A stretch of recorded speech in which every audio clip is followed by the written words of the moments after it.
I like almost consider myself like a sex therapist, if anything, where I feel like, you know, these people, a lot of them, they're really seeking genuine human connection. I met this one guy whose wife is paralyzed, and he takes care of her all day, like in this house he built. Like he lives in this like multi-million-dollar home, and like doesn't really have his wife to share with, and they had all these plans to like move to Santa Barbara together and blah blah blah, and now it's just like him and his housemaids and his wife that he cares for almost 24/7.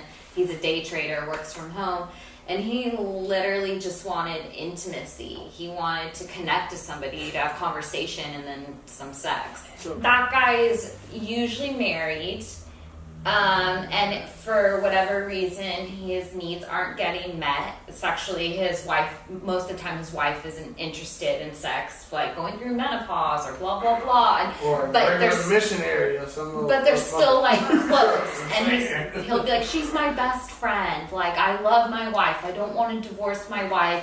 She turns a blind eye. She knows that I'm seeing other people, and you know." So that's a lot of those kind of people I meet, and they want genuine human connection, and I think that like a good sex worker is kind of like a therapist in that way, and is kind of like a compassionate facilitator, and that they come from a genuine place. I would say that's my most common like client is the man who says, "Oh, I want to divorce my like I don't know, that relationship's just broken, but I don't know what to do about it. Like we have kids, like she's financially dependent on me." A lot of the men that are on the apps aren't like super wealthy. Sometimes their income, they're like $100,000 a year. Wow. So there's a lot of like regular guys on this too, and I think that part of the reason why this whole sugar baby like thing explosion is so big right now